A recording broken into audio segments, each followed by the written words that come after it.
إن الحمد لله نحمده ونستعينه ونستغفره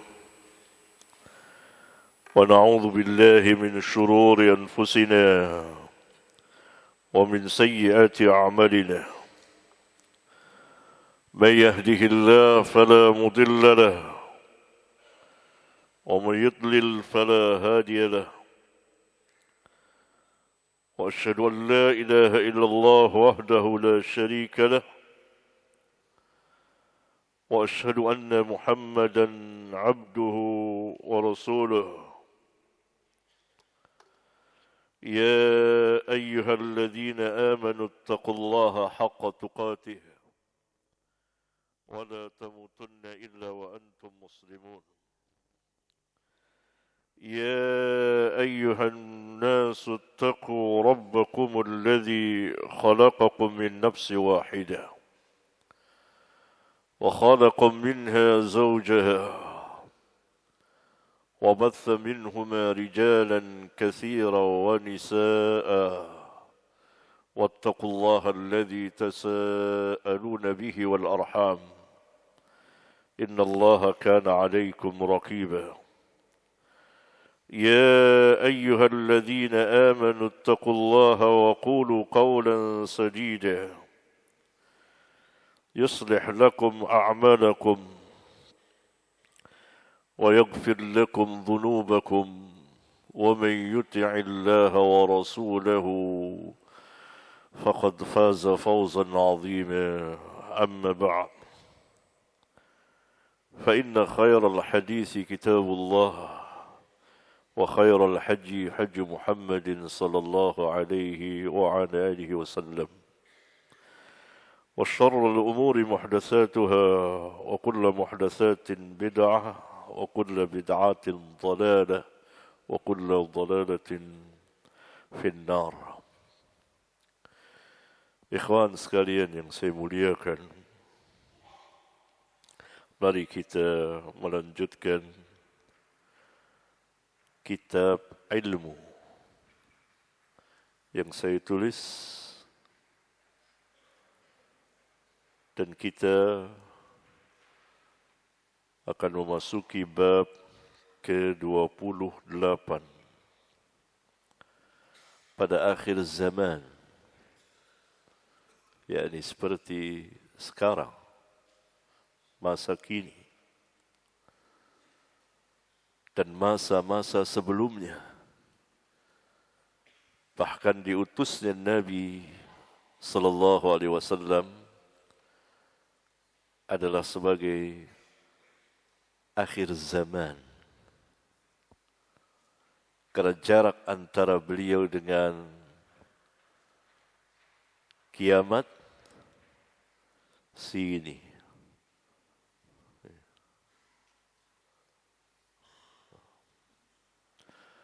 Beliau bersabda dalam hadis-hadis yang banyak sekali.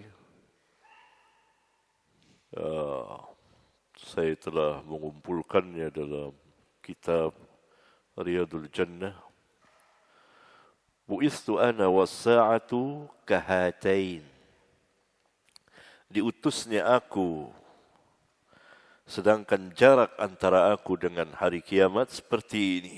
Beliau memperlihatkan dua jari, jari tengah dan jari telunjuknya.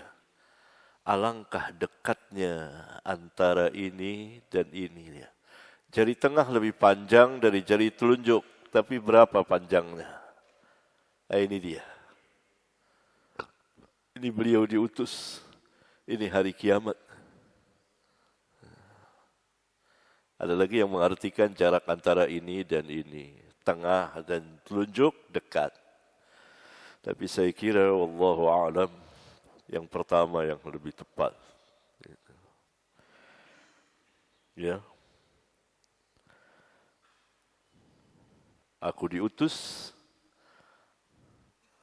bu'istu ana, aku diutus, jarak antara aku was-sa'ah, antara aku dengan hari kiamat.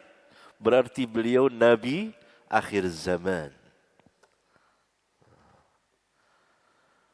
Nabi yang diutus dekat dengan hari kiamat.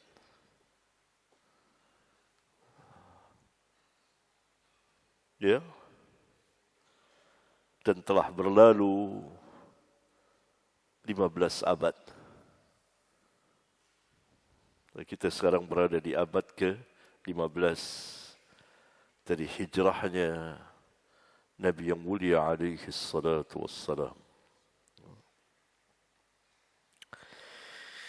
Pada akhir zaman, manusia mencari ilmu, menuntut ilmu dari ahli bid'ah. Siapa ahli bid'ah?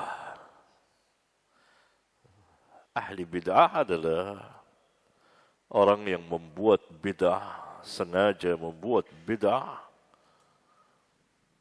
sengaja menyelisihi, menyalahi apa yang Allah dan Rasulnya katakan. Sengaja menyalahi, melawan syariah.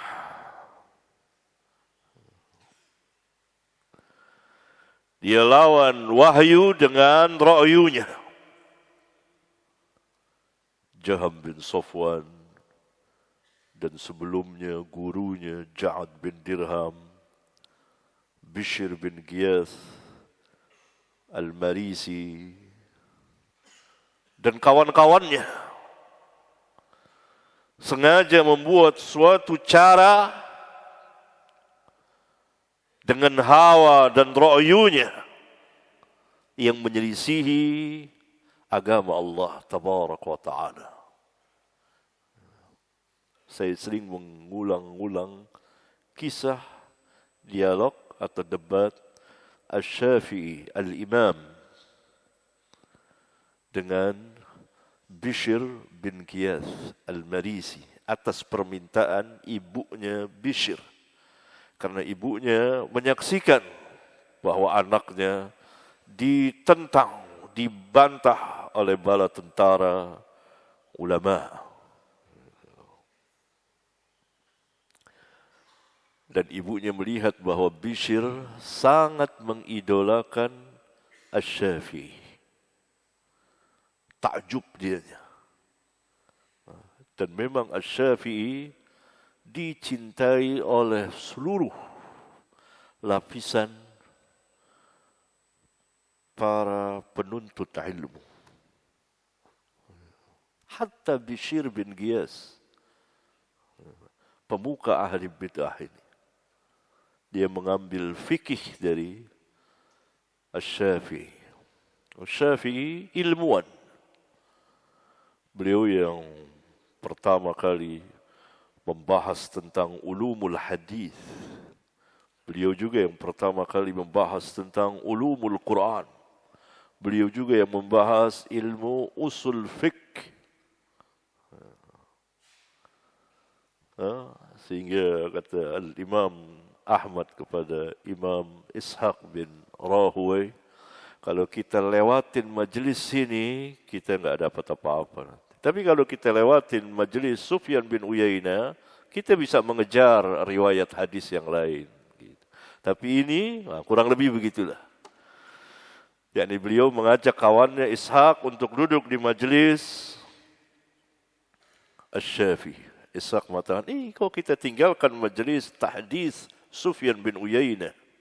Ya, itu kita gampang menyusul. Ya, ini bisa bertanya, bisa ini hadis apa tadi diriwayatkan. Tapi kalau ini majlis ini lewat ilmu kita. Duduklah Ishaq di situ. Dan Ishaq ada sesuatu dengan Asy-Syafi'i sampai terjadi perdebatan dengan Asy-Syafi'i, antara Ishaq dengan Asy-Syafi'i.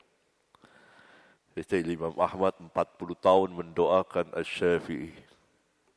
Sehingga anaknya bingung tanya, ya Aba, kenapa engkau selalu mendoakan Asy-Syafi'i?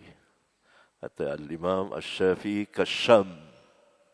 Asy-Syafi'i seperti matahari yang menerangi.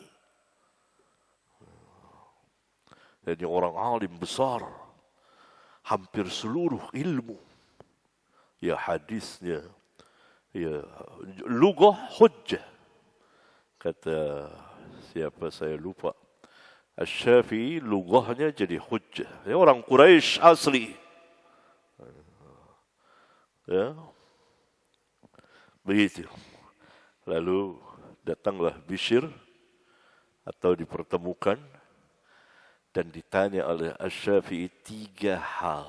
Ini sebelum berdiskusi, saya kira berhenti sampai di situ. Yani yang engkau katakan ini, yang engkau dakwahkan ini, secara bebas saya terjemahkan. Apakah ada dalilnya dari Alkitab? Yang pertama.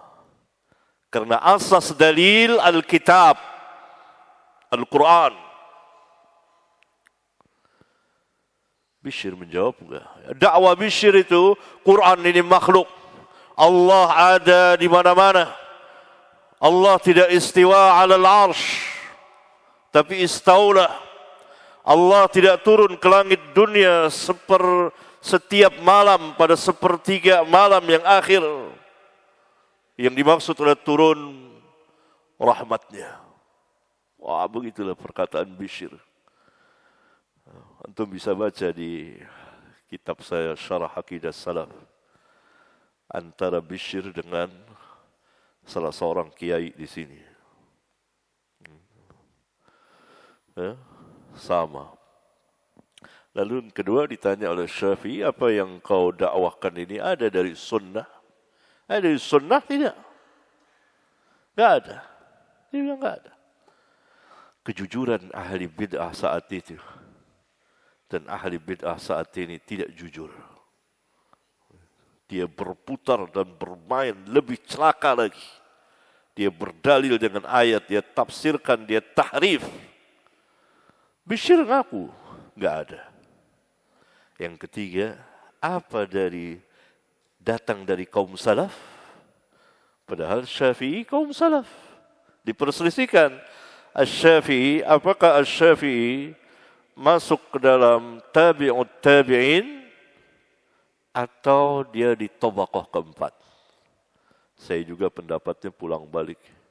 Tapi terakhir saya mantap bahwa Syafi'i tidak masuk ke dalam tabi'ut tabi'in, tapi di tabaqah keempat. Mengapa? Karena ketika Asy-Syafi'i lahir tahun 150 Hijriyah, tidak ada seorang pun tabi'in yang hidup saat itu. Ya, kurang lebih seperti itu. Itu lebih tepat. Dia wafat tahun 204 Hijriyah dalam usia yang singkat 54 tahun.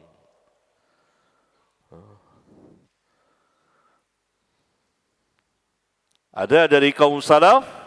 Enggak ada. Lalu dari mana? Dari hawa dan ra'yunya. Dari sini, yakni dari diri dia sendiri. Itu dia. Kejujuran ahli bid'ah. Pemuka ahli bid'ah besar. Min kibaril mubtadi'in. Dari pembesar ahli bid'ah. Tidak dari Alkitab, tidak dari sunnah, tidak dari salaf. Yang dimaksud Syafi'i adalah gurunya Imam Malik dan tabi'in, dan puncaknya adalah ketuaannya kaum salaf. Dan kalau disebut kaum salaf, dialah orangnya, yaitu para sahabat ridwanullah alaihim jami'an, radhiyallahu anhum. Ya, itu dia. Itu ahli bid'ah. Kemudian ta'rif yang lain, ahli bid'ah adalah yang mengerjakan bid'ah dan telah ditegakkan hujjah, tetapi dia tetap keras kepala atau kepala batu. Maka dia sempurna sebagai ahli bid'ah. Dari sini kita mengetahui bahwa tidak setiap orang yang melakukan bid'ah ahli bid'ah. Tetapi biar bagaimanapun juga bid'ah itu celaka dan merusak hati, sebelum fisik manusia dan masyarakat. Kalau seseorang terkena bid'ah, maka akan terjadi kerusakan di hatinya. Sebesar bid'ahnya. Semakin banyak dan semakin besar bid'ahnya, semakin besar kerusakan di hatinya. Dan pada fisiknya. Pada fisiknya apa? Dia sakit, dia ini tidak. Tampak dia menyelisihi sunnah. Berubah fisiknya itu. Dari geraknya, dari iniannya.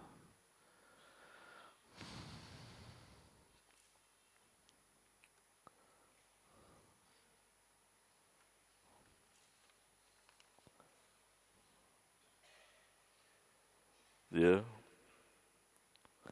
Nah, dari situ atau dari ta'rif tadi kita mengetahui bahawa ulama warathatul anbiya yang berijtihad.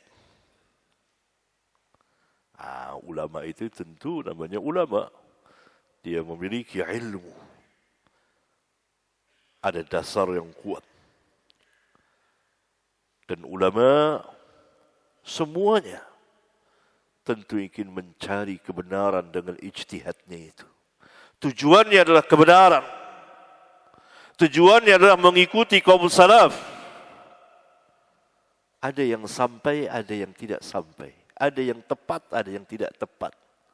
Lalu hasil ijtihadnya masuk ke dalam bid'ah. Apakah ulama itu mubtadi, ahli bid'ah? Jawabnya tidak.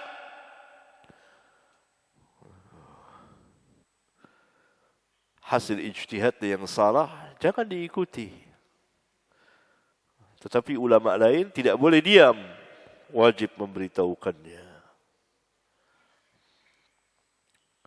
Tapi tidak mencelaknya, tidak merendahkannya, wajib memuliakannya. Karena ulama dalam segala hal, benar atau salah, apalagi benar, Allah tabaraka wa ta'ala memberikan pahala kepadanya. Itu ulama. Karena dia telah berijtihad. Arti ijtihad mengeluarkan seluruh kemampuan yang ada padanya untuk menghasilkan satu hukum syar'i. Berat sekali. Bukan memegang benda yang ringan ini, tidak. Ya. Kadang-kadang ijtihad ulama masuk ke dalam bid'ah. Tapi ulamanya bukan mubtadi'.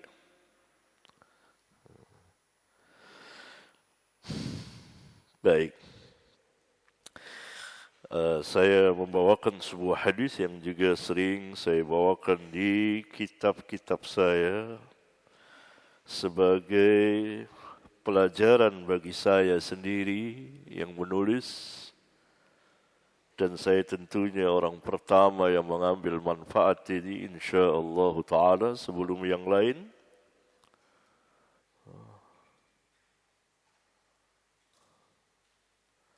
Karena apabila saya menulis sebuah kitab, maka saya belajar dari kitab itu setelah selesai saya tulis. Saya baca, saya renungkan. An Abi Umayyah al-Jumahi anna Rasulullah sallallahu alaihi wasallam qala. Dari Abu Umayyah al-Jumahi, dia berkata bahawa Rasulullah sallallahu alaihi wasallam pernah atau telah bersabda, "Inna min asyratis saati." Sesungguhnya sebagian dari tanda-tanda, alamat-alamat kedatangan hari kiamat, ayyultamasal ilmu 'indal asagir.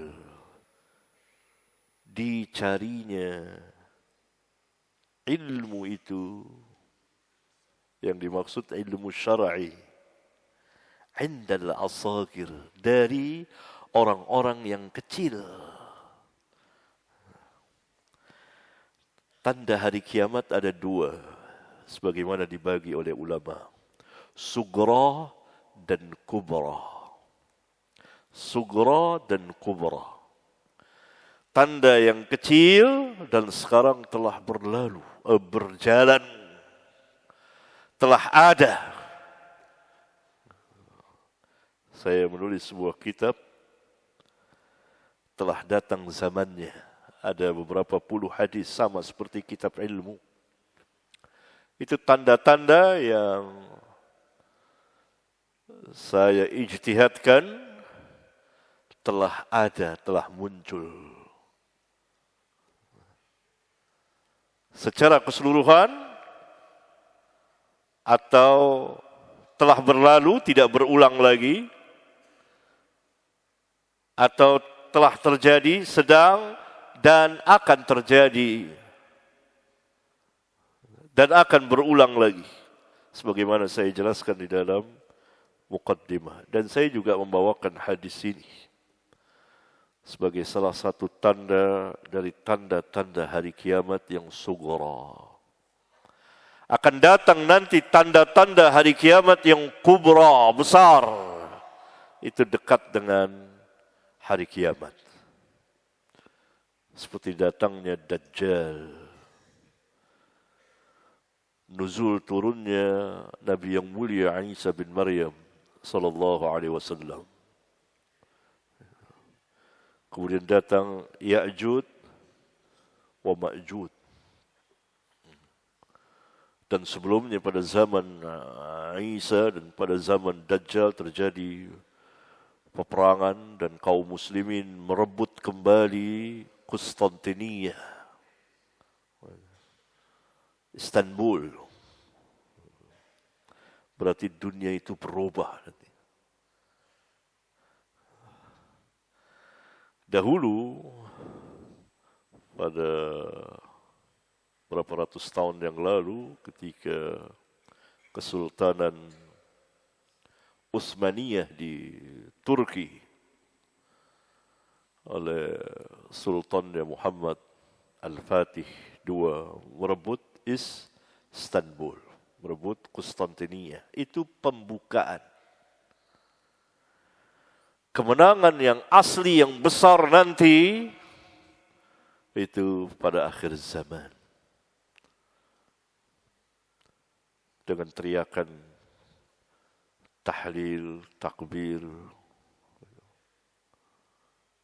Ya. Saya membawakan hadisnya di Al-Masail 12 kalau saya tidak salah. Nanti pasti akan terjadi. Kemudian keluar dabbah, binatang yang berbicara kepada manusia. Itu mungkin setelah Ya'jud wa Ma'jud. Ya'jud wa Ma'jud itu di zaman Isa. Di zaman Isa muncul Dajjal dan Ya'jud wa Ma'jud. Setelah itu Isa alaihi salatu wassalam wafat. Manusia berada di dalam keburukan. La taqumus sa'ah illa ala syirarin nas. Nabi SAW bersabda, tidak akan terjadi hari kiamat kecuali atas sejelek-jelek manusia, seburuk-buruk manusia. Gak ada lagi orang yang beriman.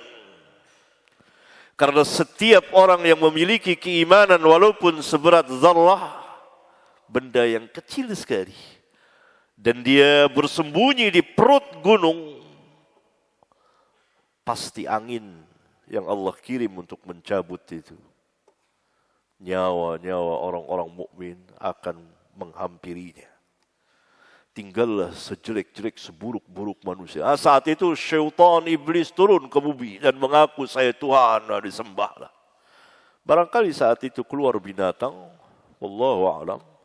Dan yang terakhir adalah matahari terbit dari tempat terbenamnya. Kiamat. Tiupan sangkakala oleh malaikat yang mulia Israfil alaihi salam. Kehancuran dunia ini Itu seperti kita membaca, kalau siapa yang mau melihat hari kiamat dengan mata kepalanya, kata Nabi SAW dalam sebuah hadis sahih, di antaranya baca surat Idza Syamsu Kuwirat. Itu kita melihat hari kiamat dengan mata kepala kita. Bumi diganti bumi baru, tiup lagi sangkakala kedua oleh malaikat yang mulia tadi, Israfil alaihi salam, bangkitlah manusia. Itulah yang kita kenal dengan nama mahsyar, tempat berkumpul. Malaikat Israfil sudah memasukkan sangkakalanya, kata Nabi SAW, ke mulutnya.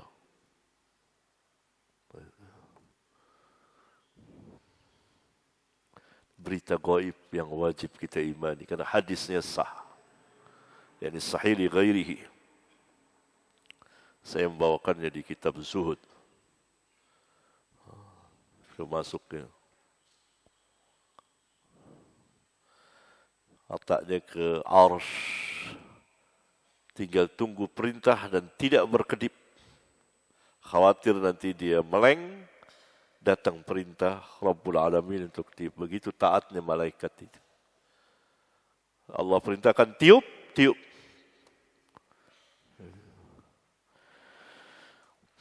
Ya, tidak ada yang tahu kapan terjadinya hari kiamat, tapi pasti hari Jumat. Sebagaimana dikabarkan oleh As-Sadiqul Masduq, Nabi yang mulia sallallahu alaihi wasallam. Tapi hari Jumat yang mana? Tidak ada yang tahu. Tidak ada satupun makhluk yang tahu. Tidak Nabi, tidak Jibril alaihi wassalatu wassalam, tidak malaikat lainnya, tidak.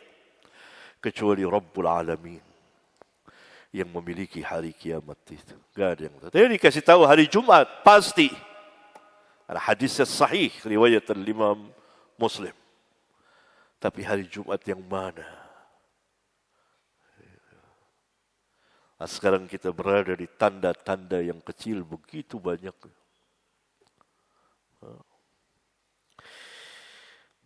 Al-Asagir, orang-orang kecil. Ada dua tafsir dan dua-duanya diterima. Kecil ilmunya, pertama. Dan yang kedua, Asagir, ahlul bid'ah. Ahli bid'ah. Ini terjemahan langsung dari rawi hadis ini, yaitu Abdullah bin Mubarak. Abdullah bin Mubarak ada sebuah kitab besar, kitab zuhud.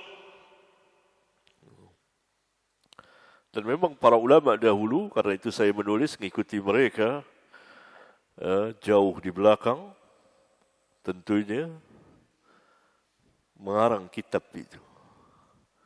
Abdullah bin Mubarak ada kitab zuhud, Imam Ahmad ada kitab zuhud, Abu Daud ada kitab zuhud, Waqi bin Jarrah ada kitab zuhud, dan lain-lain banyak sekali.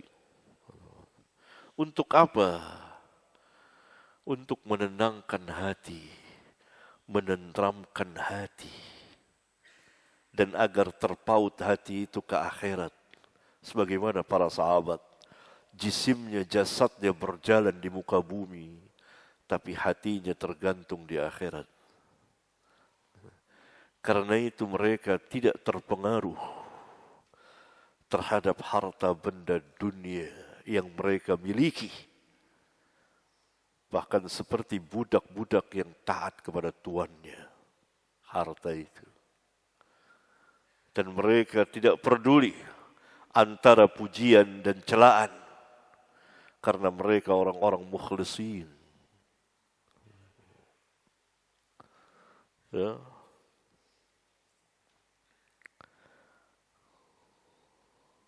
Kalau saya memungkinkan mencetak lagi kitab itu, karena saya dengar dari sebagian penjual kitab katanya sudah habis, maka boleh juga kita baca, ya, agar kita tidak liar dalam kehidupan dunia ini. Karena hati dan diri ini bisa liar buas dengan gemerlapnya dunia ini. Itulah untuk itulah dibaca. Orang ulama menulis. Ya. Jadi al-asagir, tafsiran pertama, kecil ilmunya. Dan ini terbukti. Dan sangat disedihkan. Ikhwan yang menasabkan dirinya kepada manhaj salaf, duduk di majelis al-asagir ini, yang juga menasabkan dirinya kepada manhaj salaf. Padahal itu al-asagir. Siapa yang tahu mereka, dia, fulan, al-asagir, ahli ilmu. Siapa yang tahu fulan itu seorang insinyur? Tentu yang ilmunya sama, ilmunya lebih tinggi dari dia. Siapa yang tahu fulan itu dokter, tabib? Tentu guru besar tabib. Bukan kita. Kalau ada seseorang pakaian dokter, bawa alatnya begini, ngaku saya dokter, saya periksa, kita pun percaya. Atau bisa percaya. Kita nggak bisa menilai. Tapi guru besar tabib mampu menilai. Dia tanya, diimtihan. Karena dengan imtihan itu terbukalah semuanya. Imtihanlah para ruwaibidah itu oleh para pelajar. Suruh mereka mengajar disiplin ilmu. Bukan ceramah. Kalau ceramah, antum pun bisa. Ini sudah banyak ceramah. Ada juga yang ikut pengajian Sabtu. Bermain di media. Nulis di media. Di Facebook, di mana. Itu tidak ketahuan. Tapi orang berilmu itu mengajarkan disiplin ilmu. Suruh dia ngajar disiplin ilmu. Coba ngajar usul fiqh. Atau ngajar usul tafsir. Atau ngajar fikih. Coba. Terangkan tentang khilaf para ulama. Atau ngajar hadis. Ketahuan. Itu di antara imtihannya. Ini rusak. Diakui sebagai ustaz. Al-asagir. Tafsir yang kedua dari al-asagir, ahlul bid'ah tadi, oleh Abdullah bin Mubarak. Dan hadis ini akhrajahu Abdullah bin Mubarak fi Zuhdi. Di kitab Zuhud, yaitu saya kasih nomornya, silakan yang punya bisa melihat, tapi ini tentu cetakan lama. Kalau semua yang ada pada saya cetakan lama, umumnya. Puluhan tahun yang lalu. Beliau mengatakan, akhbarana Abdullah bin Lahiyah qala haddatsani Bakr bin Sawadah an Abi Umayyah al-Jumahi bihi. Dan dikeluarkan juga oleh Imam At-Tabarani fil Mu'jamil Kabir, juz sekian, safhah sekian. Juga cetakan lama. Min tariq Abdullah bin al-Mubarak. Yani semua hadis ini jalannya, hadis ini beredar dari jalan Abdullah bin Mubarak. Tentu kita pulangkan kepada ahlinya, itu seperti kebiasaan saya. Selalu saya memulangkan kepada ulama yang ahlinya untuk menentukan derajat hadis ini. Di antaranya adalah Syekh Al-Albani dalam kitabnya Silsilah Sahihah nomor sekian, beliau mengatakan isnadnya jayyid. Karena hadis Ibnu Lahiyah namanya Abdullah sahih apabila dari riwayat Al-Abadilah. yakni beberapa rawi yang nama depannya Abdullah, dan di antara mereka adalah Ibnul Mubarak. Berarti hadis Abdullah bin Lahiyah sahih apabila dari riwayat Abdullah bin Mubarak.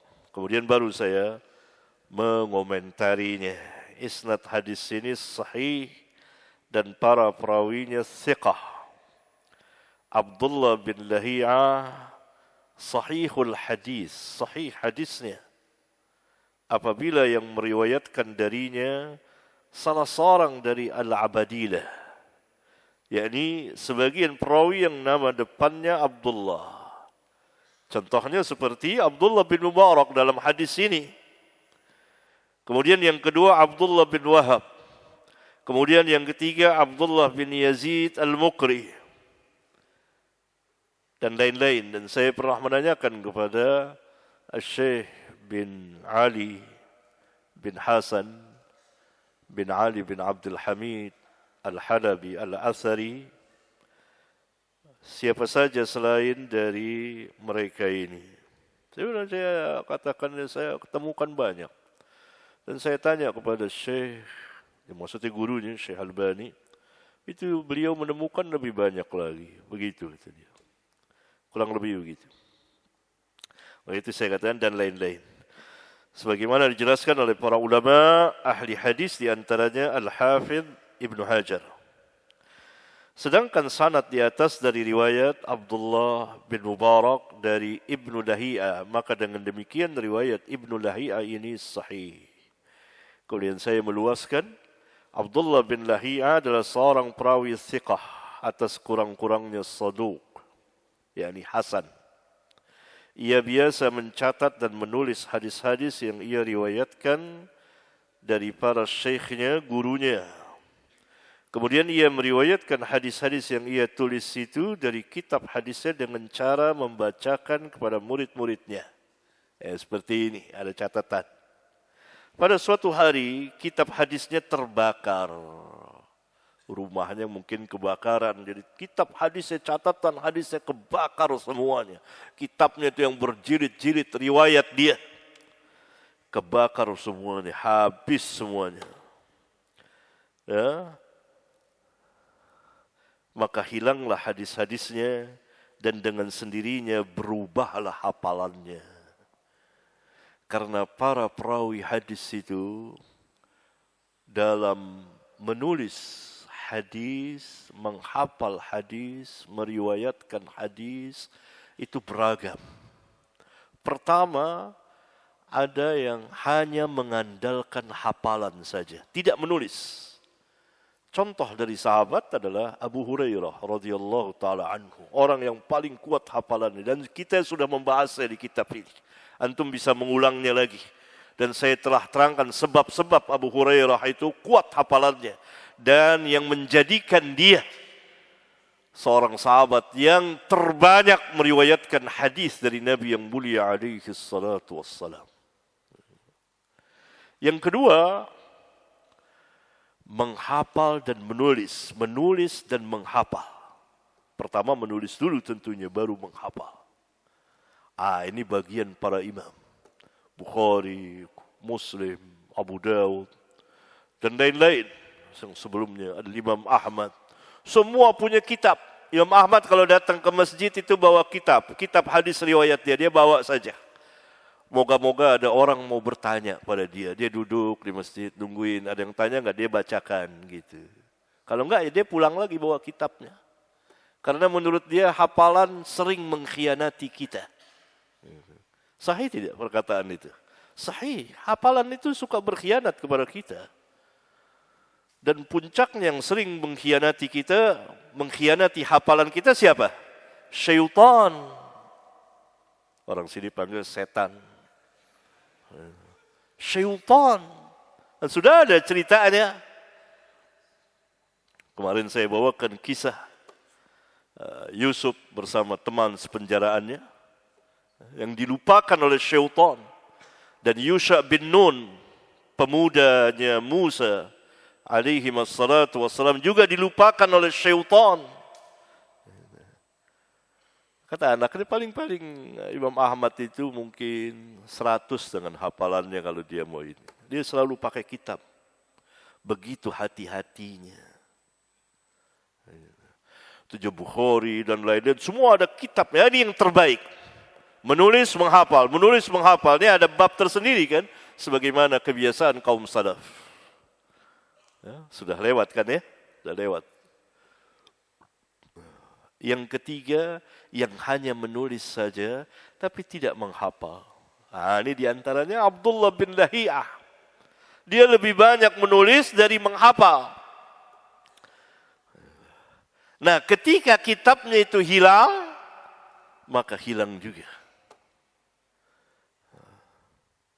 Hilang hafalannya, berubah. Selama itu dia, di sini saya jelaskan juga, maka dengan sendirinya berubahlah hafalannya karena sesudah kejadian itu ia masih tetap meriwayatkan hadis dengan hafalannya kepada para muridnya sehingga terjadilah perubahan pada hafalannya. Maka para ulama ahli hadis telah memutuskan sebagai berikut. Pertama, para perawi yang meriwayatkan hadis dari Ibnu Lahiyah, yakni Abdullah bin Lahiyah sebelum, saya kasih huruf tebal, kitab hadisnya terbakar, maka hadis Ibnu Lahiyah sahih. Dan di antara mereka adalah Abdullah bin Mubarak seperti hadis kita di atas.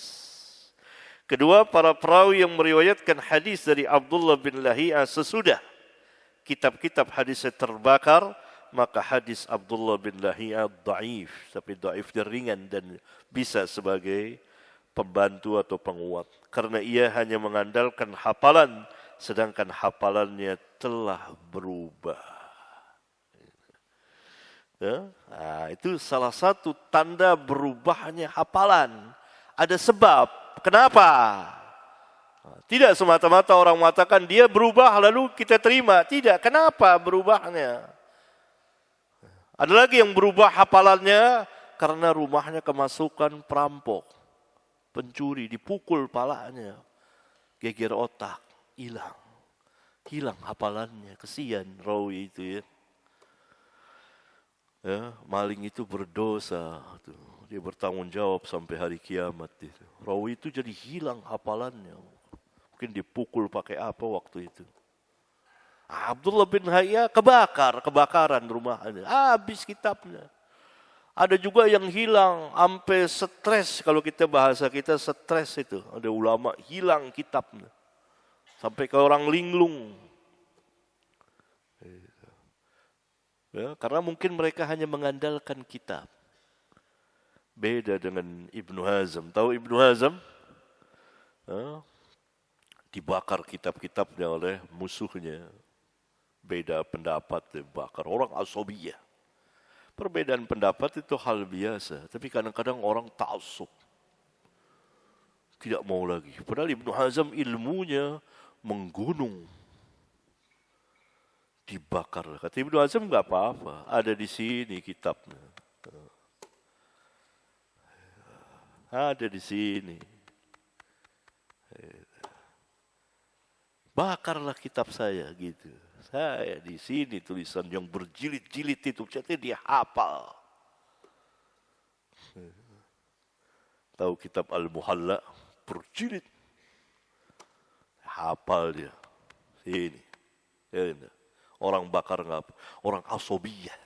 Beda pendapat, tapi dianggap seperti musuh sampai dibakar kitabnya Ibnu Hazm itu semuanya. Ibnu Hazm enggak apa-apa, ada di sini saya. Lalu dia Ibnu Hazm kumpulkan semua pemuda yang aktif, diajarkanlah ilmu pemuda itu, tampillah jadi ulama. Ya orang boleh bakar kitabnya, tapi ilmunya tidak hilang. Dan dia tetap mendidik. Dia didiklah, kumpulkan para ulama, para pemuda belia. Dididik ilmu, diajarkan ilmu-ilmu Islam. Wah, luar biasa itu kisahnya. Syekhul Islam pun begitu, kitabnya diambil. Ya, hafal di sini. Ah, itu bukan bagian kita. Kalau kita hilang nih saya, linglung. Gitu. Kayak saya pesan sama saya, jangan kasih siapa-siapa, hati-hati. Ya, itu dia. Gak bisa kita, itu ulama. Kita bukan ulama, hafalan kita. Itu ada sebabnya, harus dijelaskan. Kenapa berubah hafalannya? Pikun, orang pikun udah gak bisa apa-apa. Maka itulah saya membantah orang yang mengatakan bahwa Abu Ishaq As-Sabi'i berubah tidak ta'assar, karena orang yang berubah hafalannya itu dikatakan ikhtilat, bisa ada bekasnya pada hadisnya ketahuan, kayak Ibnu Lahiyah kan ketahuan. Terjadi bekas pada hadisnya. Kalau yang meriwayatkan dari Abdullah bin Lahiyah, orang-orang yang sesudah kitabnya terbakar, maka hadisnya dhaif. Tapi kalau sebelum kitabnya terbakar, maka hadisnya sahih. Karena Ibnu Lahiyah meriwayatkan dengan kitab hadisnya, di antaranya Abdullah bin Mubarak. Maka kalau ada hadis riwayat Ibnu Lahiyah, lihat siapa yang meriwayatkannya. Kalau ada Abdullah bin Mubarak, ada Abdullah bin Yazid Al-Muqri, ada Abdullah bin Wahab. So, 3 orang itu yang sab terdepannya, maka hadis Ibnu Lahiyah sahih. Kalau semua rawinya yang lain juga sahih. Jadi tidak serampangan, tidak sembarangan. Harus dilihat. Abu Ishaq As-Sabi'i tidak dikatakan tidak membekas perubahan. Karena perubahan bukan karena kacau pikirannya, bukan karena pikun, tapi karena usia tua. 95 tahun, biasa orang tua. Tetangga saya usia 97 tahun. Masih kuat. Jalannya kalau ke masjid saya kalah. 97 tahun.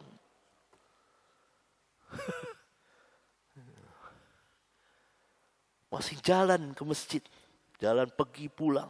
Saya kalah jalan sama dia. Orang ada yang kuat. 97, hampir 1 abad kalau dihitung tahun Hijriah, 1 abad. Masih seger. Antum bisa lihat kalau ke masjid dekat rumah saya, jalan orang. Ada tahu nggak Pak tua itu? Tahu. Begitu. Abu Ishaq As-Sabi'i itu tidak membekas pada hadisnya, hafalannya, ya paling sedikit. Karena usia tua. Karena itulah para imam tidak memperdulikan ulama yang mengatakan ini ikhtilat. Bahkan ulama yang mengatakan ini ikhtilat membawakan hadisnya seperti Imam Ahmad. Penuh riwayat Abu Ishaq As-Sabi'i di Musnad Ahmad. Barangkali ini ikhwan, kita akan memasuki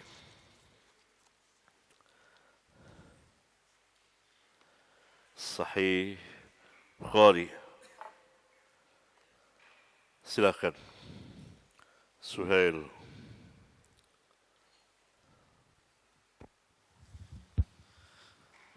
Bismillahirrahmanirrahim. Qala Imam Abu Abdullah Muhammad bin Ismail Al-Bukhari rahimallahu taala fi kitabih Al-Jami' As-Sahih fi kitab al-wudu. Babu mashi ar-ra'si kullihi. Liqaulihi ta'ala wamsahu bi ru'usikum. Al-ayah. Iya. Judul bab yang menarik dan istidlal cara pengambilan dalil yang tepat. Beliau memberikan judul bab Babu mashir ra'si kullihi. Bab mengusap kepala ketika wudu secara keseluruhannya, semuanya. Kepala. Ya, ini tidak sebagian gini. Dalil beliau adalah liqaulillahi ta'ala wamsahu biru'usikum. Usaplah kepala-kepala kamu. Para ulama juga di antara seperti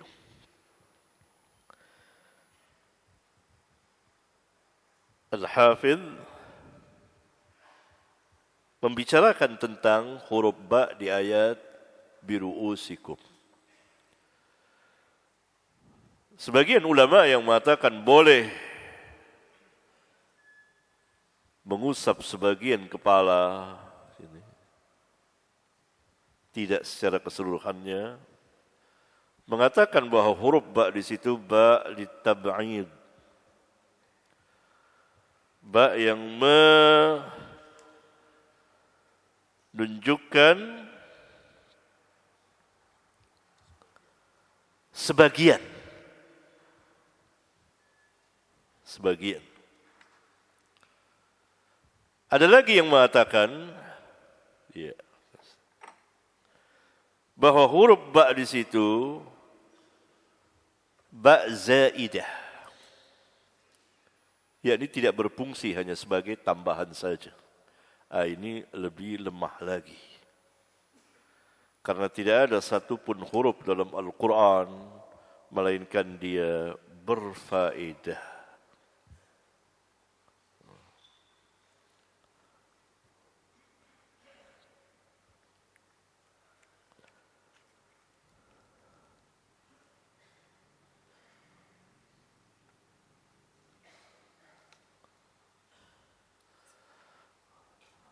Jadi huruf ba di situ karena dipahami sebagian, maka kita lihat pendapat sebagian ulama boleh mengusap sebagian.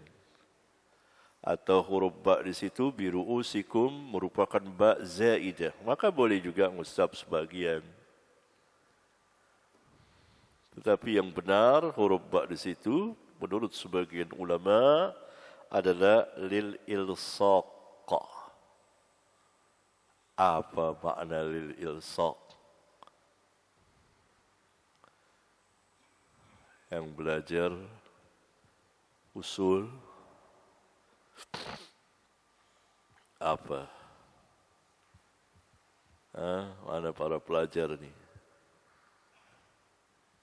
Ada huruf ba li tab'id, ada ba dikatakan zaidah, ini lemah. Lil ilsaq maknanya masuk ya, ke dalam mengusap. Al-saqu al-masha bi ru'usikum. Secara keseluruhannya. Karena itulah al-imam, ini orang mutaqaddimin ini, Al-Bukhari,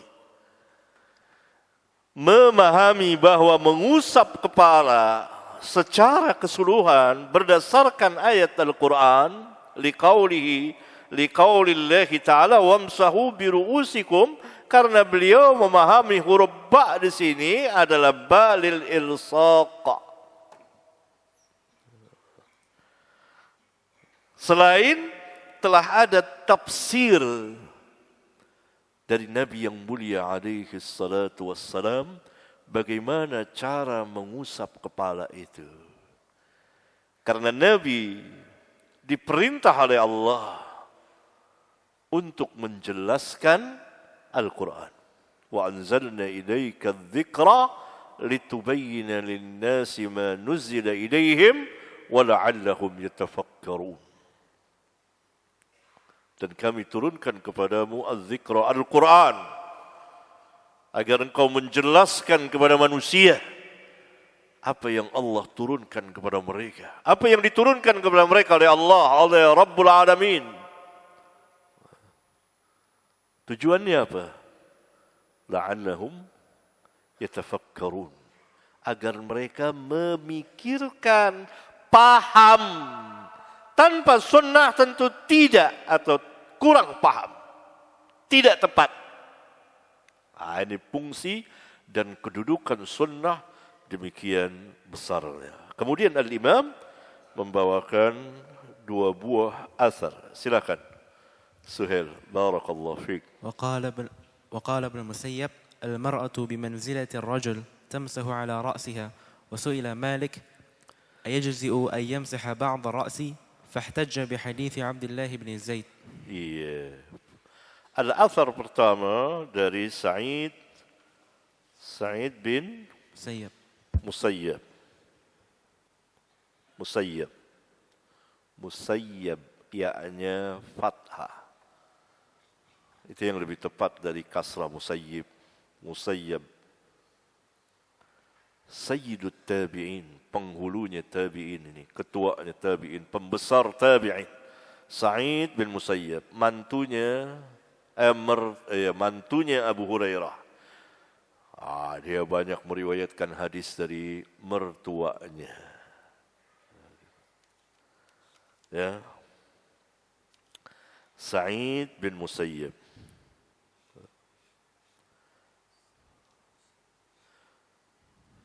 Asarnya kata Al-Hafidh dimausulkan oleh Al-Imam Ibnu Abi Syaibah.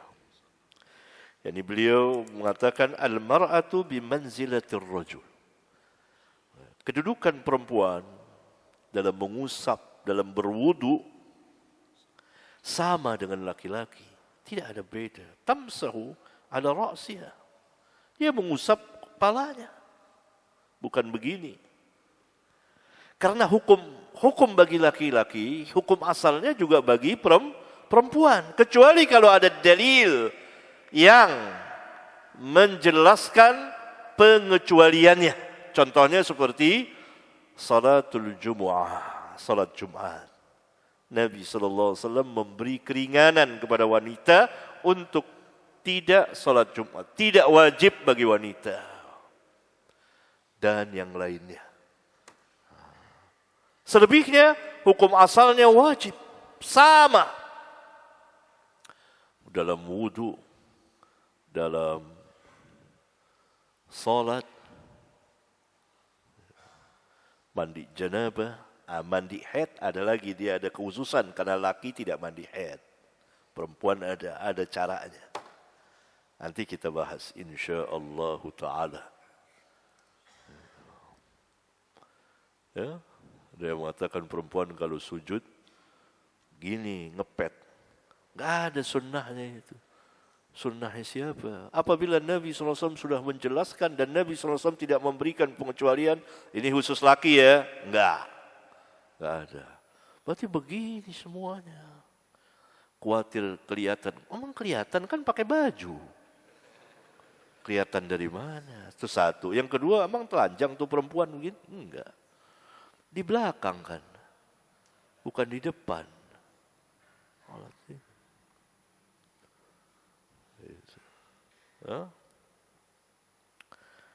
Ini kaum mazhab. Saya bebas mazhab. Yani tidak terikat dengan salah satu mazhab. Dahulu itulah saya ajarkan kepada para pemuda di Maktabah Lipia. Kita bebas mazhab, merdeka. Baca semua kitab dari segala mazhab. Kita cocokkan mana yang sesuai dengan Alkitab, baru bahas. Begitu. Itu baru keren pemuda itu. Bahas merdeka. Jangan asabiyah. Kalau beda pendapat, enggak boleh marah. Lihat Ibnu Hazm itu dimusuhi seperti itu di Andalus. Dibakar habis kita. Kalau Ibnu Hazm menentang ini banyak kaum muqallidin, menentang mazahib dia. Tapi dia sendiri kan az-zahiriyah. Dia tidak pakai kias. Dia ulama besar.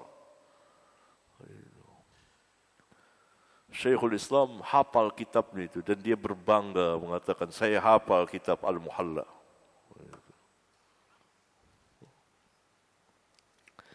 Ini sama perempuan dengan laki. Al-Imam Malik, ini asar yang kedua. Ya. Ini diriwayatkan oleh Al-Imam Ibn Khuzaimah di kitab sahihnya. Pernah ditanya, ayyujzi'u ayyamsaha ba'd ar-ra'si? Mencukupikah?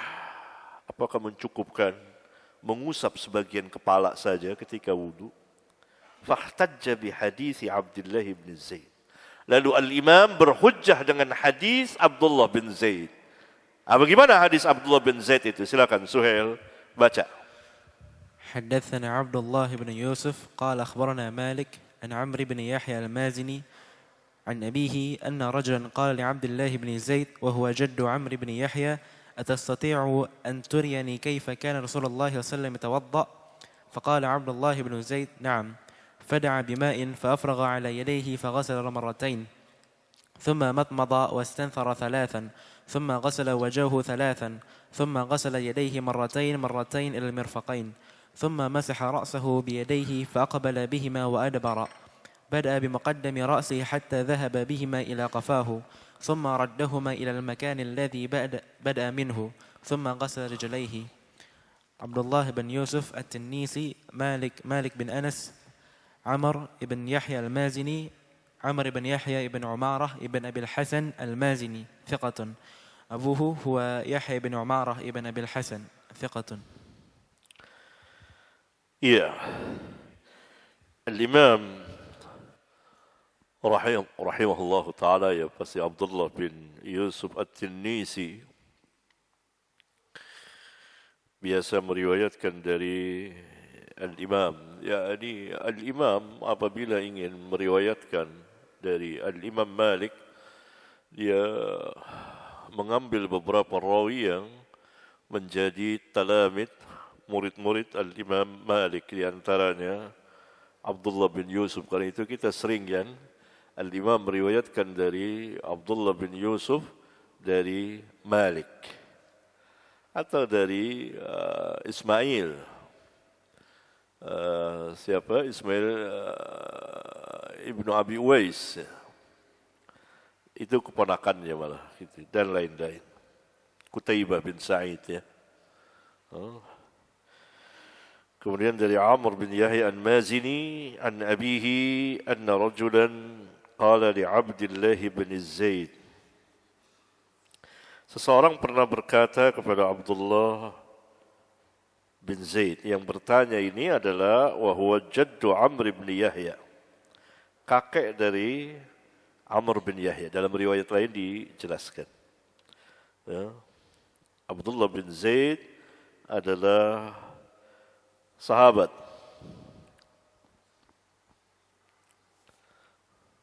Abdullah bin Zaid bin Asim.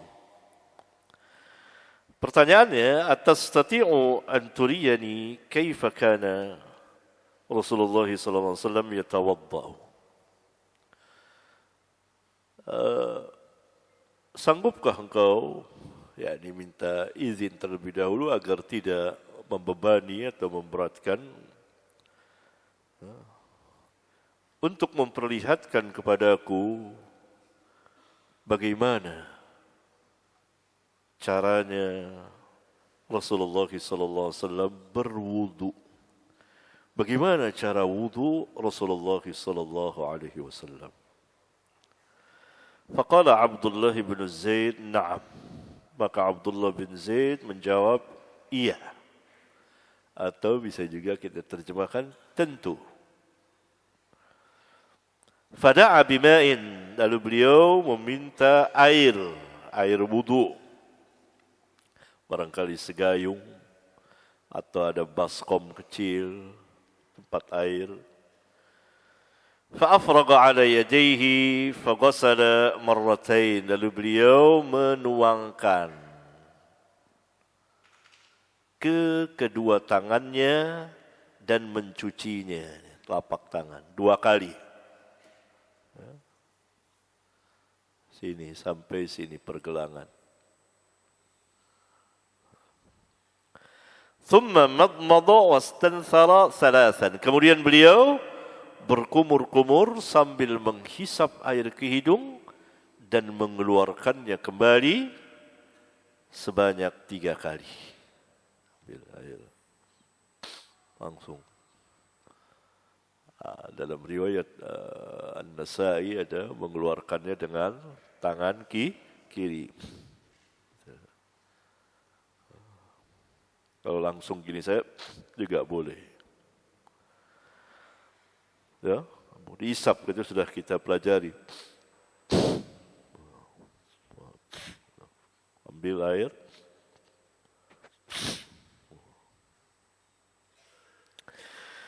Thumma ghasala wajhahu thalathan. Kemudian beliau mencuci mukanya 3 kali.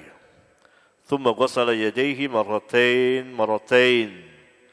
Kemudian beliau mencuci kedua tangannya 2 kali. Ini semua mencuci tangan pertama sampai pergelangan, mencuci muka atau satu gini tangan, air, cuci muka kan dari sini, ujung rambut sampai sini muka ini, telinga tidak masuk muka. Ini muka. Dari sini, tempat tumbuhnya rambut sini. Itu dicuci 3 kali. Sunnah 3 kali. Ya. Sunnah 3 kali. Kemudian mencuci kedua tangan. Sampai pergelangan. Sampai sikut. Sini. Dari ujung sini sampai sini, sikut. Diperselisihkan oleh ulama gimana kalau lebih sampai sini sehubungan dengan perbuatan Abu Hurairah. Tapi Abu Hurairah radhiyallahu taala anhu menyandarkan kepada Nabi sallallahu alaihi wasallam dalam riwayat Muslim. Itu pun boleh. Karena Abu Hurairah sudah menyandarkan kepada Rasulullah sallallahu alaihi wasallam. Ini boleh digosok-gosok gini. Gosok-gosok. Ini di sela-sela jarinya. Ya, itu boleh juga pakai air ledeng gini, 1 sampai sini, 2, 3, ya, atau pakai gayung, ada gayung, apa saja yang mudah. Ini kemudian tangan kiri pun seperti itu. Boleh 1 kali, 2 kali, dan yang lebih utama 3 kali. Ilal mirfaqain, sampai kedua sikut itu. Thumma ghasala yadayhi marratain ilal mirfaqain. Thumma masaha ra'sahu. Asyahid di sini. Hadis Abdullah bin Zaid bin Asim diulang-ulang oleh al-Imam sampai beberapa kali. Masing-masing ada judul babnya dan kita insyaallah akan membacanya satu persatu. Sekarang beliau membawakan hadis Abdullah bin Zaid untuk menunjukkan bahwa mengusap kepala itu secara keseluruhan. Semua kepala ini dia. Dalilnya. Thumma masaha ra'sahu. Kemudian beliau mengusap kepalanya. Biyadai, dengan kedua tangannya. Fa'aqbala bihima wa adbara. Beliau menghadap dan membelakang. Gini. Maksudnya diterangkan. Itu untuk keterangan. Bukan untuk niannya. Karena dalam riwayat lain pun dari depan. Kan akbala itu dari sini. Kemudian ke adbara ke belakang. Maksudnya secara keseluruhannya. Nah, dijelaskan, ditafsirkan. Bada'a bimuqaddami ra'sihi. Kan akbala itu kan menghadap ke depan. Berarti dari belakang gini. Kemudian adbara dari depan ke belakang. Tetapi maksudnya bukan itu. Maksudnya dijelaskan oleh Abdullah bin Zaid. Yaitu bada'a bi muqaddami ra'sihi. Beliau memulai dari depan kepalanya. Sini berartinya. Sini. Ambil air.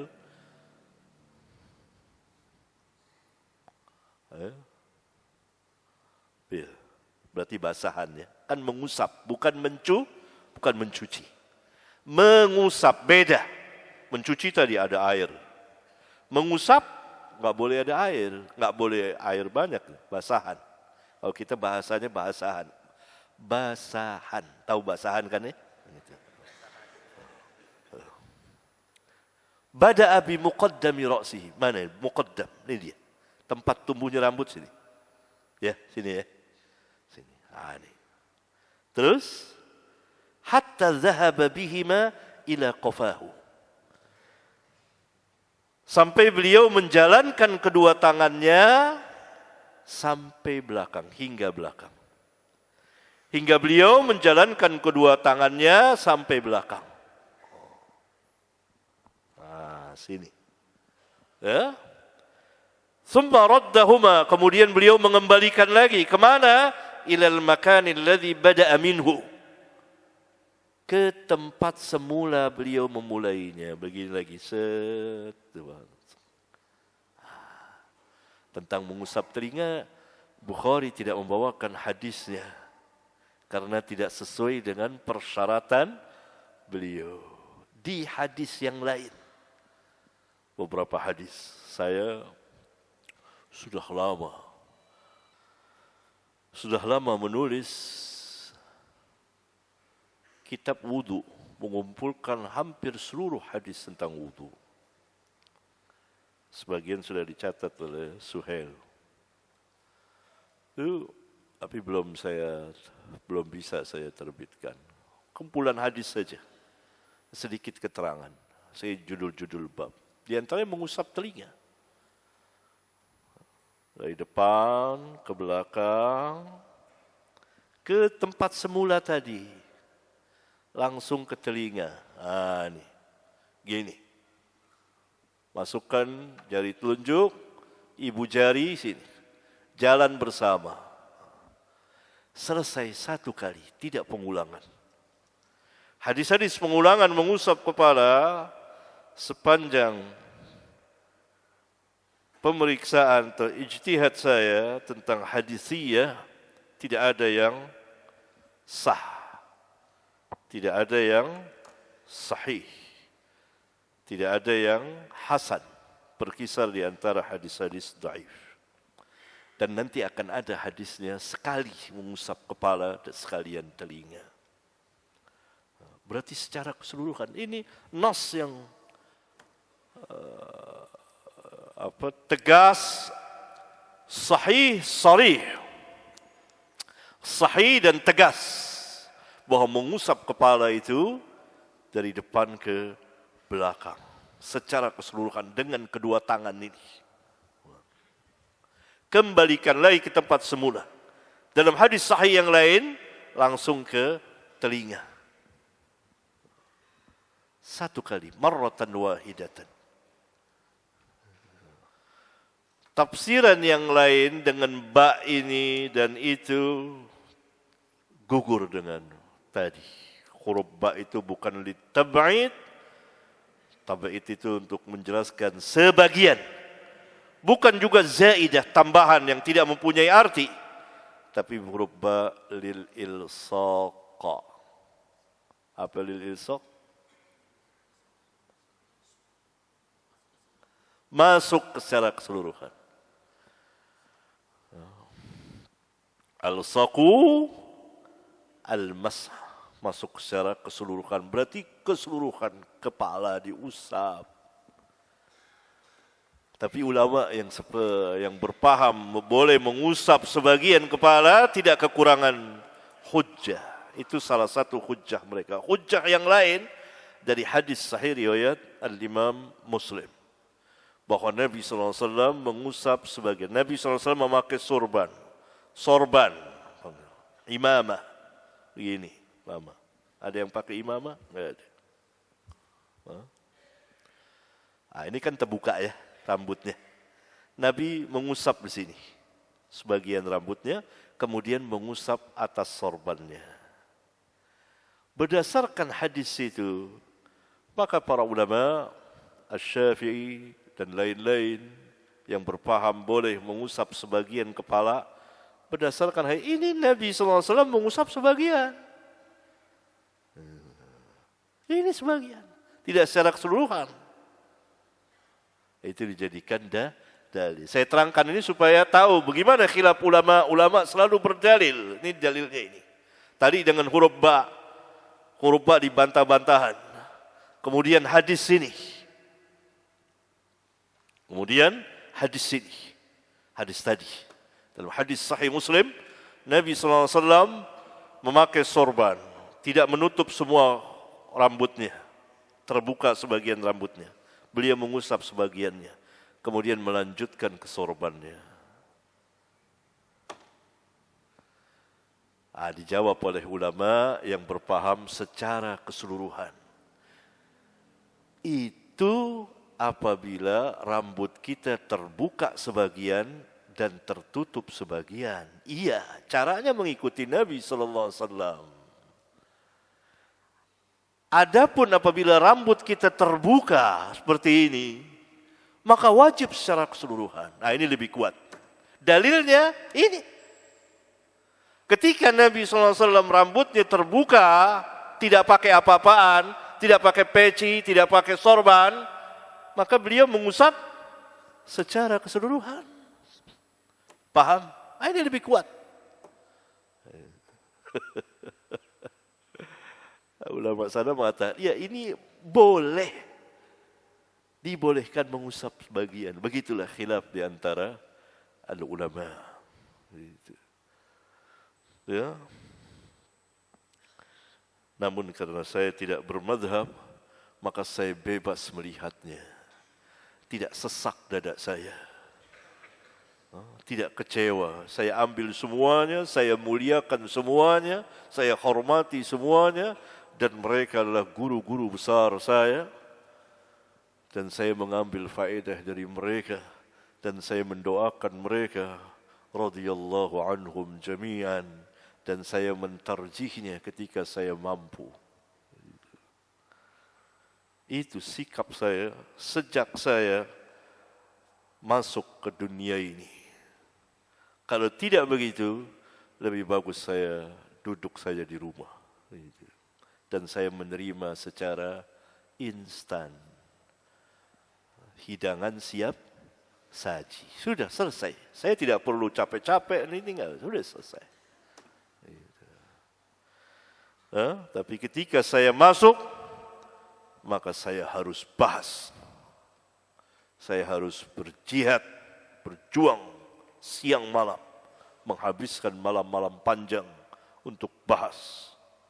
Dan untuk diri saya. Paling tidak saya bahas dengan keluarga. Kalau mungkin dengan jamaah. Ini dia. Thumma ghasala rijlaihi. Kemudian beliau mencuci kedua kakinya. Nah, hadis ini akan diulang dengan bab-bab yang menarik oleh al-imam. Dari sini kita mendapat ilmu, salah satunya yaitu wajib mengusap kepala secara keseluruhan. Dan ini pendapat yang lebih tepat, lebih kuat karena berdasarkan nas sahih sarih. Oleh karena itu al-Imam Malik, Imam Darul Hijrah rahimahullahu taala, ketika ditanya tentang cukup tidak mengusap sebagian kepala, beliau berhujjah dengan hadis Abdullah bin Zaid. Di dalam hadis Abdullah bin Zaid dijelaskan seperti ini. Adapun hadis yang di Sahih Muslim tadi, Nabi SAW mengusap sebagian kepala, didudukkan pada tempatnya oleh ulama, yaitu ketika kepala ada 3 bagian. Tertutup seperti orang tutup sorban, tutup semuanya. Tidak ada yang kelihatan rambutnya, maka mengusap. Atau orang pakai khimar, kerudung. Khimar. Buat laki kan pakai khimar. Nabi SAW pakai khimar. Gitu. Usap di atasnya. Karena rambutnya tidak ada yang terbuka. Begitu juga wanita-wanita yang mengenakan tudung. Tidak perlu dibuka di tempat umum. Ambil basahan seperti ini. Yang kedua, seperti kejadian pada Nabi SAW, kejadian yang kedua. Karena Nabi ada 3 kejadian. Kejadian pertama tadi pakai khimar. Kerudung. Khimar. Yang biasa antum lihat orang-orang Arab pakai khimar. Dan Nabi mengusap di atasnya. Karena rambutnya tidak terbuka. Kejadian yang kedua di Sahih Muslim. Yang pertama saya sudah bawakan hadisnya di kitab Al-Masail, bisa dilihat. Di jilid 4 atau jilid berapa. Kejadian yang kedua di Sahih Muslim. Memakai sorban, tapi sebagian rambutnya terbuka. Apabila itu terjadi pada kita, maka kita usap bagian rambut sedikit, kemudian kita lanjutkan ke sorban. Kejadian ketiga ini dia.